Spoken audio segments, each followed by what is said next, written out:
Have you ever wondered what drives someone to choose the hardest path when they have every comfort in the world within reach? Emma Whitfield was scrubbing the bathroom floor of Prestwood University's most luxurious dormitory at 5 in the morning, while all the other students were still sleeping in their comfortable beds. Her hands were red from cleaning products. Her knees ached from kneeling on the cold floor. But something in her eyes sparkled with a determination that didn't match her situation. Did she really need this humiliating job to pay for her studies? Or was there something much bigger behind a 19-year-old's decision to clean up the mess of classmates who didn't even know her name? Like this video and tell me in the comments where you're watching from, because Emma's story will make you rethink everything you believe about courage and determination.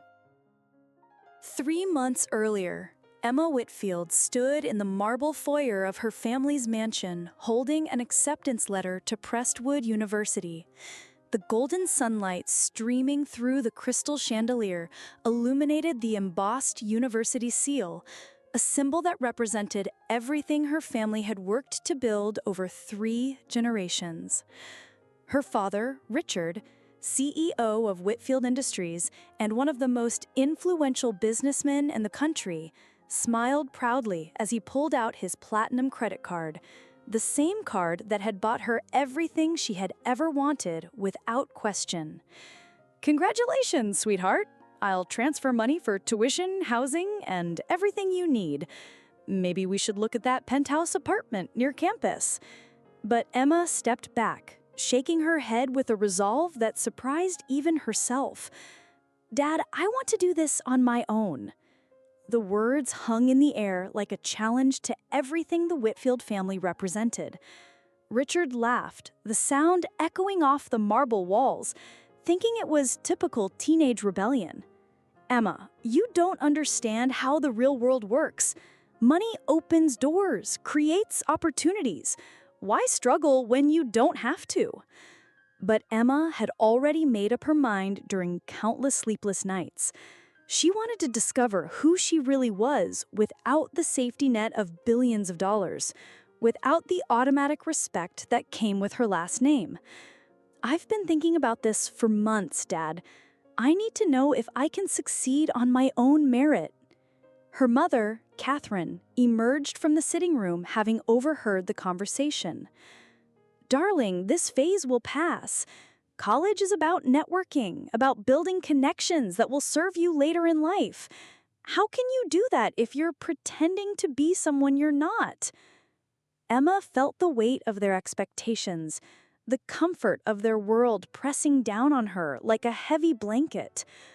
"I'm not pretending to be someone else, Mom. I'm trying to find out who I really am underneath all of this." She gestured around the opulent room with its priceless art and imported furniture. That night, while her parents hosted a dinner party for wealthy investors downstairs, Emma sat in her bedroom surrounded by financial aid forms and scholarship applications.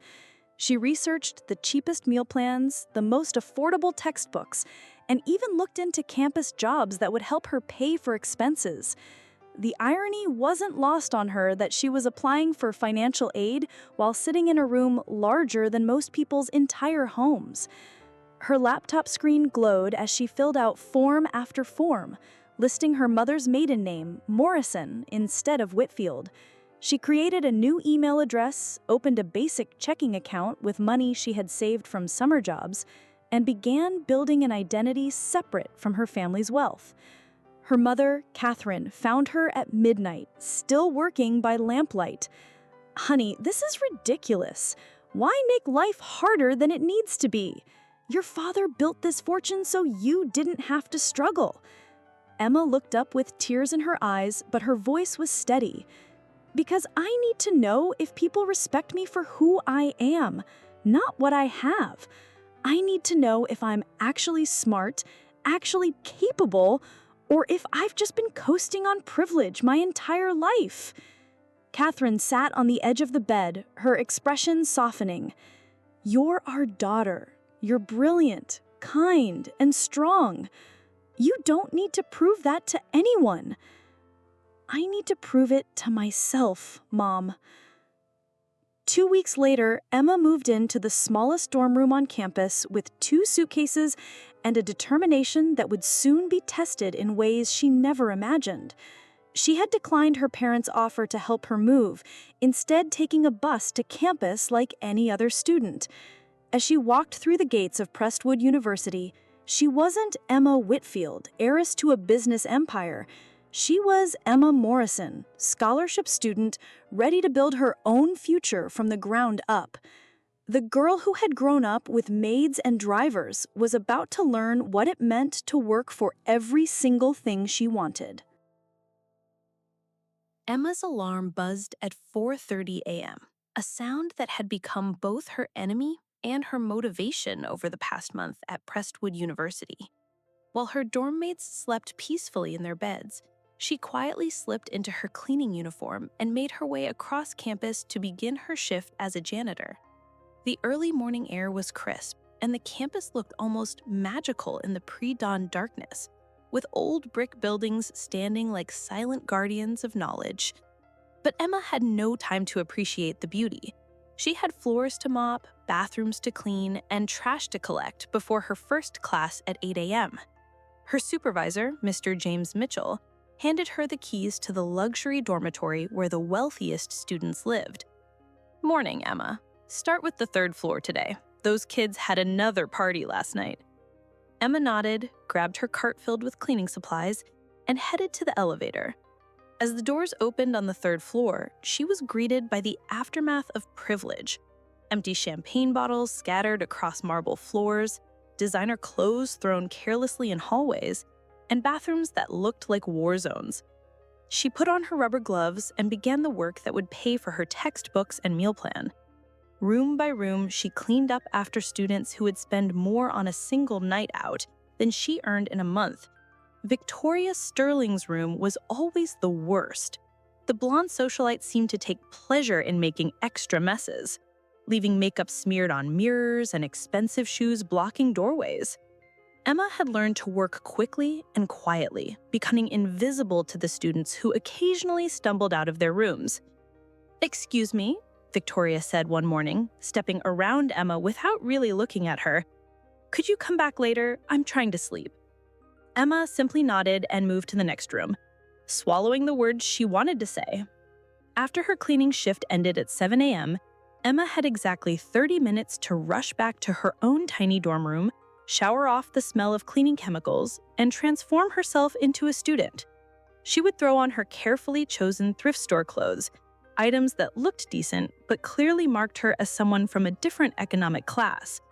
Her roommate Sophie Chen was the only person who knew about her job, and thankfully she never judged. "You're incredible, Emma," Sophie would say, watching her rush through her morning routine. "I don't know how you do it all." By 8 a.m., Emma Morrison, the janitor, had completely disappeared, replaced by Emma Morrison, the scholarship student. She would sit in the same lecture halls as the students whose message she had cleaned hours earlier, taking detailed notes and participating in discussions about business ethics and economic theory. The irony was almost unbearable sometimes.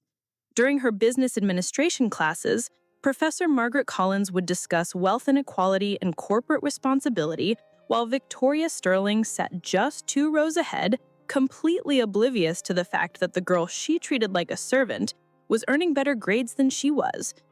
Emma threw herself into her studies with the same intensity she brought to her cleaning job.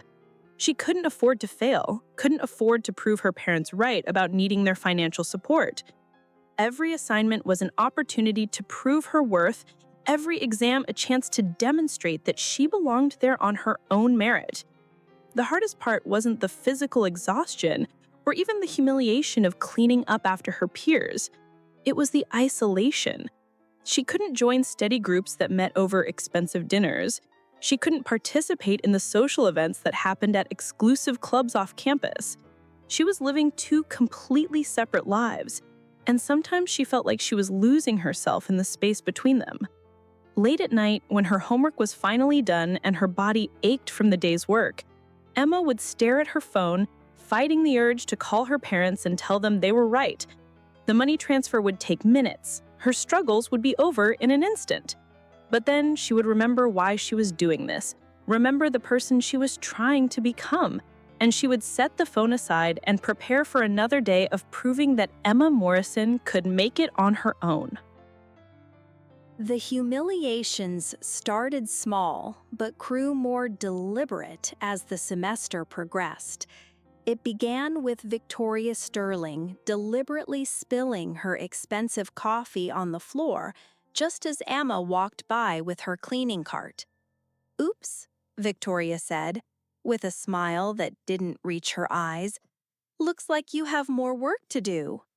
Emma knelt down to clean the sticky mess, while Victoria and her friend Madison Blake watched, making comments about how some people were just meant to serve others. But Emma bit her tongue, cleaned the floor, and moved on. She needed this job more than she needed her dignity. The breaking point almost came during midterms week. Emma had been working double shifts to cover for a coworker who had quit, which meant starting at 3 a.m. and not finishing until 8 a.m. She was surviving on 3 hours of sleep and pure determination. Her grades were still perfect, but her body was beginning to rebel against the impossible schedule. That morning, she was cleaning the bathroom in Victoria's hall when she overheard a conversation that made her blood boil. "Did you see that scholarship girl in Professor Collins' class?" Madison was saying. "She thinks she's so smart, always raising her hand and acting like she belongs here." Victoria laughed cruelly. "Some people just don't understand their place. My father says it's important to have diversity, but there's a difference between giving opportunities and letting people forget where they come from." Emma's hands tightened around her mop handle as she listened to them discuss her academic performance like it was some kind of charity case. They had no idea that the scholarship girl they were mocking was standing 3 feet away, cleaning their mess. The worst part was that Professor Collins had been praising Emma's insights in class, and she could see how it irritated the wealthy students who weren't used to being outperformed by someone they considered beneath them. The pressure from home was getting worse, too. Her mother called every few days, her voice filled with worry and frustration. "Emma, this has gone on long enough. Your father is concerned about your health. The housekeeper mentioned you look thinner in the photos you've posted." I would reassure her mother that everything was fine, but the truth was that she was struggling to afford enough food. The campus meal plan she could afford only covered 2 meals a day, and she was often too exhausted to eat properly anyway. She had lost weight and dark circles had formed under her eyes, but she couldn't let her family know how difficult things really were.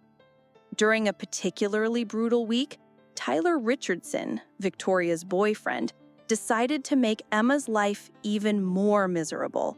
He started leaving deliberately disgusting messes in the common areas, apparently finding it entertaining to watch the help clean up after him. One morning, Emma found that someone had written "Know Your Place" on her cleaning cart. She spent her break trying to scrub it off, feeling tears of frustration burning behind her eyes. The breaking point came when her father showed up unannounced at campus. Richard Whitfield stood in the lobby of her dorm building, looking completely out of place in his expensive suit among the college students. Emma panicked when she saw him through the window, still wearing her cleaning uniform and smelling like disinfectant. She quickly ducked into a service closet and sent him a text saying she was in class and couldn't meet until later.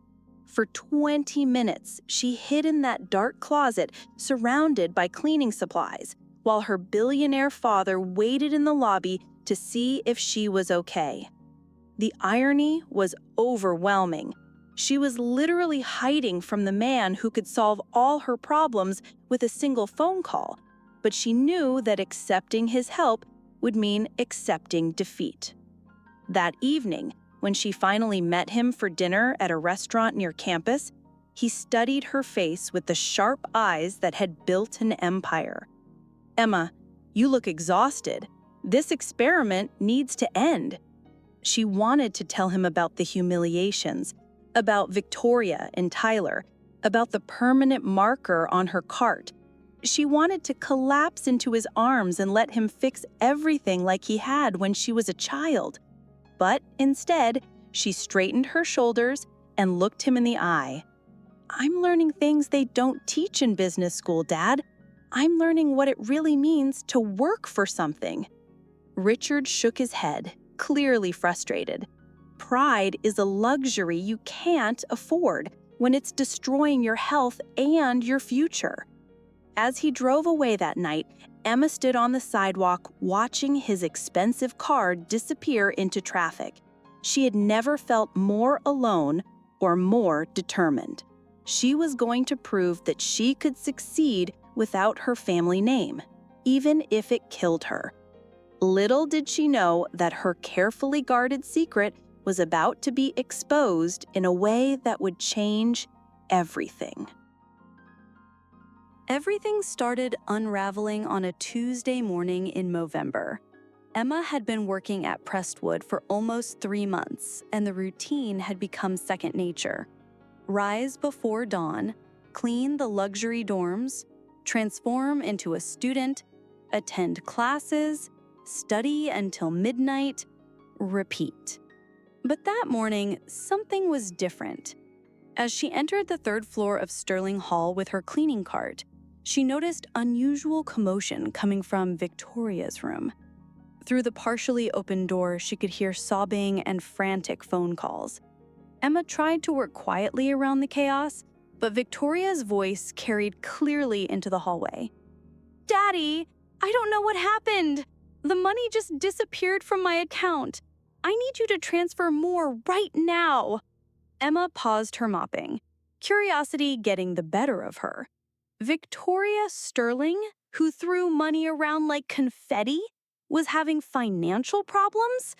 This was the same girl who had spent $3,000 on a handbag last week and bragged about it in Professor Collins's class? "What do you mean the company accounts are frozen?" Victoria's voice rose to near hysteria. "I have the charity gala tomorrow night. I already bought the dress. I can't show up looking poor." The irony wasn't lost on Emma. Here was the girl who had tormented her about being a scholarship student, now panicking about appearing poor. But as she continued listening, the situation became more serious. Victoria's father's company was apparently under federal investigation for fraud, and all family assets had been temporarily seized. The Sterling family's wealth, built over decades, was crumbling overnight. Emma knew she should leave, should mind her own business and continue working. But something made her linger. Maybe it was curiosity. Maybe it was a twisted sense of karma. Or maybe it was genuine human sympathy for someone in distress. That's when Victoria emerged from her room, tears streaming down her perfectly made-up face, and collided directly with Emma's cleaning cart. The impact sent cleaning supplies flying everywhere, and Victoria fell hard onto the marble floor. For a moment, both girls just stared at each other. Victoria, the untouchable princess of Prestwood University, was sitting on the floor in her designer pajamas, surrounded by toilet paper and cleaning fluid, while Emma, the invisible janitor, stood over her holding a mop. "This is all your fault," Victoria screamed, though it made no logical sense. "You people are always in the way." Emma felt something snap inside her. 3 months of humiliation, of being treated like she was invisible, of watching this girl waste money that could feed a family for months, all came rushing to the surface. "My fault?" Emma's voice was dangerously quiet. "You're the one who ran into my cart." Victoria struggled to her feet, her face red with embarrassment and rage. "Don't you dare talk back to me. Do you know who I am? My family built this university's library wing." "Your family that's currently under federal investigation?" The words slipped out before Emma could stop them. Victoria's face went white. She had clearly thought her phone conversation was private. "How dare you listen to my private conversations, you little spy!" The confrontation was escalating quickly, and other students were beginning to emerge from their rooms to see what the commotion was about. Emma realized she was standing at a crossroads. She could apologize, clean up the mess, and retreat back into invisibility. Or she could finally stand up for herself after months of abuse. "I wasn't spying," Emma said, her voice growing stronger. "You were yelling loud enough for the entire floor to hear. Maybe if you treated people with basic human decency instead of like servants, you wouldn't be so paranoid about who's listening." Madison Blake appeared at Victoria's side, surveying the scene with obvious disdain. "Vicky, why are you even talking to the help? Just report her for being disrespectful." Something in Emma's chest felt like it was about to explode. The help. After months of earning perfect grades, of working harder than any of these privileged students, she was still just the help to them. Tyler Richardson joined the growing crowd, his phone already out to record what he clearly thought would be entertaining drama. "This is perfect," he laughed. "The scholarship girl finally shows her true colors." Emma looked around at the circle of faces surrounding her. Some looked amused, others uncomfortable, but none looked like they saw her as an equal human being. She was a spectacle to them, entertainment, someone whose humiliation they could enjoy and forget about by lunchtime. For one wild moment, she almost told them the truth, almost said the words that would have ended all of this. "I'm Emma Whitfield. My family could buy this entire university without making a dent in our wealth." The words were right there on her tongue, ready to wipe the smug expressions off their faces forever. But saying those words would mean admitting defeat. It would mean that she couldn't make it on her own, that she needed her family's name and money to be respected. It would mean that everything she had suffered through had been pointless. So instead, Emma knelt down and began picking up the scattered cleaning supplies. Her hands were shaking, but her voice was steady. "I'll clean this up and get out of your way." As she gathered the supplies back onto her cart, she could hear the whispered comments and muffled laughter from the students around her. But she also heard something else. Her phone buzzing with a text message. She glanced at the screen and felt her heart stop. It was from Mrs. Patricia Hayes in the admissions office. "Emma Morrison, please come to the dean's office immediately. We need to discuss an irregularity in your financial aid application." Emma's carefully constructed world was about to come crashing down, and there was nothing she could do to stop it. Emma's hands trembled as she read the message for the third time. An irregularity in her financial aid application could only mean one thing. They had discovered her real identity. She quickly finished cleaning up the scattered supplies while Victoria and her friends continued their whispered commentary about knowing your place and scholarship students getting too comfortable. 20 minutes later, Emma stood outside Dean Robert Harrison's office, still wearing her cleaning uniform and trying to calm her racing heart. She had changed her last name, used her mother's maiden name on all applications, and been so careful to keep her two identities separate. How had they found out? Mrs. Patricia Hayes, the admissions office administrator, opened the door with an expression Emma couldn't read. "Miss Morrison, please come in. Dean Harrison is waiting for you." The dean's office was impressive. Mahogany bookshelves lined the walls, diplomas and awards covered every available surface, and large windows overlooked the campus quad. Dean Harrison, a distinguished man in his 50s, sat behind an enormous desk reviewing what appeared to be Emma's file. He looked up as she entered, and Emma was surprised to see confusion rather than anger in his eyes.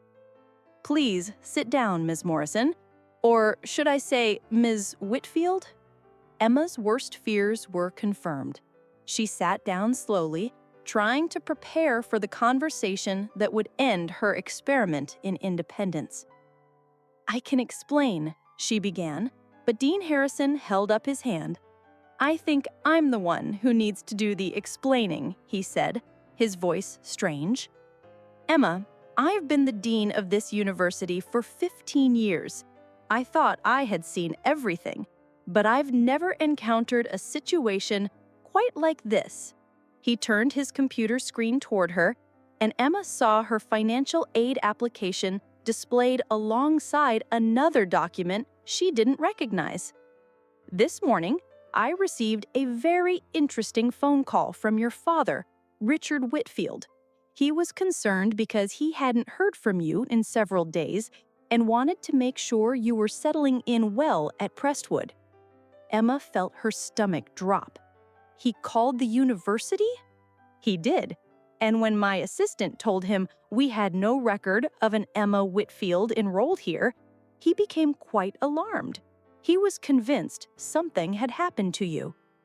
Dean Harrison leaned back in his chair, studying Emma's face. "Imagine my surprise when we discovered that Emma Whitfield and Emma Morrison, one of our most outstanding scholarship recipients, were the same person." The room fell silent, except for the ticking of an antique clock on the wall. Emma stared at her hands, waiting for the lecture about fraud and deception that was surely coming. "Emma," Dean Harrison continued, his voice gentler now, "do you have any idea who your father is in relation to this university?" Emma looked up, confused.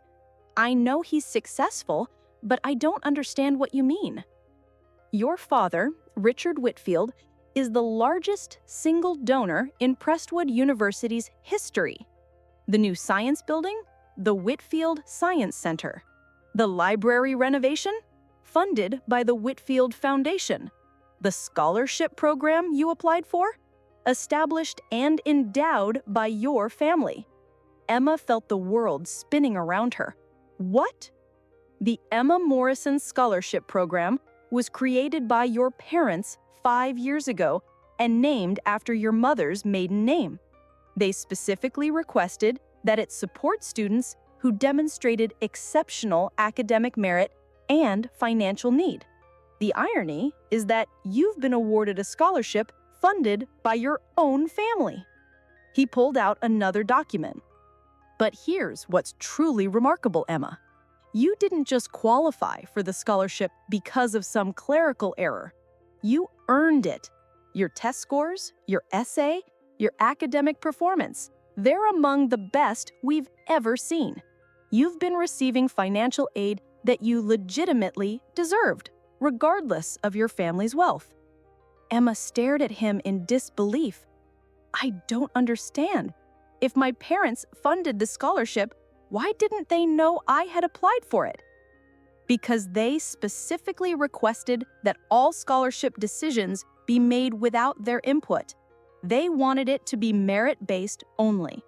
The admissions committee had no idea you were Richard Whitfield's daughter when they awarded you the scholarship." The implications were overwhelming. Emma had been so focused on proving she could succeed without her family's money that she never realized she had unknowingly been benefiting from their generosity anyway. But it was different. This money was earned, not given. "Emma," Dean Harrison continued, "your father is in the parking lot right now. He's been worried sick about you for the past hour. He wants to know that you're safe, but he also wants to understand why you felt the need to hide your identity." Emma closed her eyes, feeling the weight of 3 months of secrecy and struggle crushing down on her. "I wanted to know if I could make it on my own, if people would respect me for who I am, not what my family has." "And what have you learned?" Emma thought about Victoria's sneers, about Tyler's deliberate cruelty, about the loneliness of living 2 separate lives. But she also thought about Sophie's friendship, about Professor Collins' respect for her academic abilities, about the pride she felt every time she earned a perfect score on an exam. I learned that I'm stronger than I thought I was, and that respect isn't something that can be bought or inherited. It has to be earned. Dean Harrison smiled for the first time since she had entered his office. Emma, you've been working as a janitor here for 3 months. Did you know that Mr. Mitchell, your supervisor, has been asking about you? He says you're the hardest worker he's ever had, and he's been wondering why someone with your obvious intelligence and work ethic was doing cleaning work. Emma felt tears starting to form in her eyes. He noticed me? Everyone who matters has noticed you, Emma. Your professors, your supervisor, even some of your fellow students. You've been earning respect all along. You just couldn't see it because you were so focused on the people who weren't worth earning it from. There was a knock on the door, and Mrs. Hayes peered in. Dean Harrison, Mr. Whitfield is here. Emma took a deep breath, knowing that her secret life was about to end. But for the first time in months, she wasn't afraid. She had learned what she needed to know about herself, and now it was time to face the consequences. Richard Whitfield entered Dean Harrison's office like a man who had been carrying the weight of the world on his shoulders. When he saw Emma sitting there in her cleaning uniform, his face went through a series of emotions: relief, confusion, and something that looked like pride. "Emma," he said quietly, "are you okay?" For a moment, father and daughter just looked at each other across the mahogany desk. Emma saw the worry lines around his eyes, the way his usually perfect suit was slightly wrinkled, and realized that her disappearance from his world had affected him more than she had imagined. "I'm okay, Dad. Better than okay, actually." Dean Harrison cleared his throat. "Mr. Whitfield, your daughter has been living under an assumed name for the past 3 months, working as a campus janitor while maintaining a perfect GPA in our business administration program.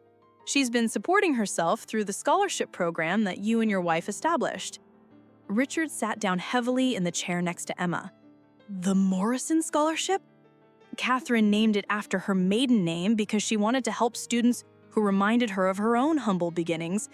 He turned to Emma with understanding dawning in his eyes. "You used your mother's maiden name?" "I needed to know if I could make it without the Whitfield name opening doors for me," Emma said. "I needed to know if I was actually capable or if I had just been coasting on privilege my entire life."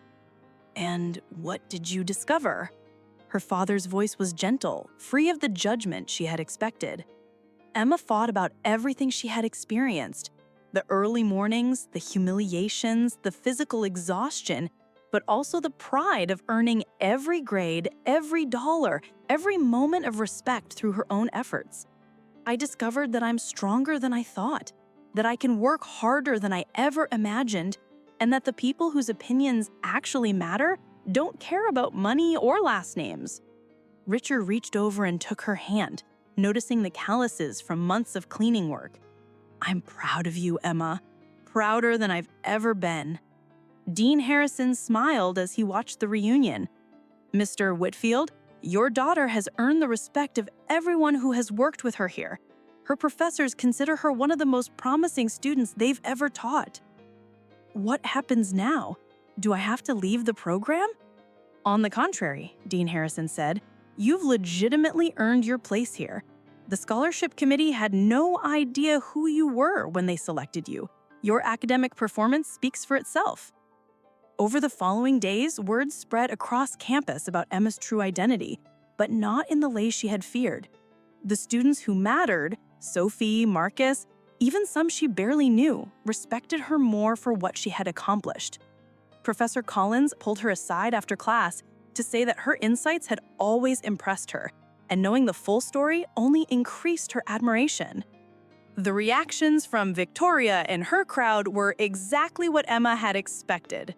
Victoria, dealing with her own family's financial crisis, alternated between fury and embarrassment. Tyler tried to claim he had always known something was up with Emma, while Madison simply avoided her entirely. But their opinions no longer carried the weight they once had. Emma realized that she had been giving power to people who didn't deserve it, worrying about the approval of individuals whose values she didn't share. Emma decided to continue working, though Dean Harrison offered her a different position.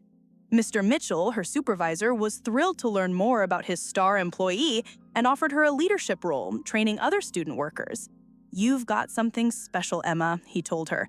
"You understand what real work means." She also decided to continue living in her small dorm room rather than moving to the luxury apartment her father offered. She had learned to find happiness in simplicity, in achievements earned rather than given. The most important change was in her relationship with her parents.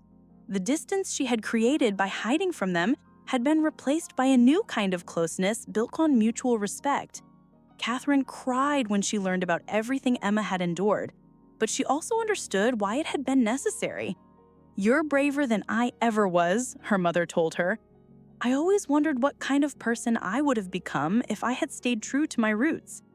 6 months later, Emma stood at the podium in the university's main auditorium, delivering a speech as the recipient of the Outstanding Student Achievement Award. She looked out at the audience, her parents in the front row beaming with pride, her professors nodding approvingly, her fellow students applauding genuinely. Victoria and Tyler were notably absent, but Sophie, Marcus, and dozens of other students who had come to know the real Emma were cheering loudly. Sometimes the most valuable education happens outside the classroom. Sometimes you have to lose yourself completely to discover who you really are. And sometimes the hardest path is the only one that leads to the person you're meant to become. As she spoke, Emma caught sight of Mr. Mitchell in the back of the auditorium, wearing his best suit and clapping enthusiastically. Next to him stood several other campus workers who had become her friends over the months. These were the people who had seen her true character long before anyone knew her last name. After the ceremony, as Emma walked across campus with her award, she passed the luxury dormitory where her journey had begun. A new student was mopping the floors, working quietly and efficiently just as she once had. She stopped and introduced herself, not as Emma Whitfield, the heiress, but as someone who understood the value of hard work and the dignity that comes from earning your place in the world. She had learned that respect isn't inherited, success isn't guaranteed, and the most important battles are fought not against others, but against the limitations you place on yourself. Emma Whitfield had discovered that the person she was capable of becoming was far more valuable than the person she had been born to be. Emma's journey from hidden heiress to respected student proves that true strength comes from within, not from what we inherit. Her story reminds us that sometimes we have to lose everything we think defines us to discover who we really are.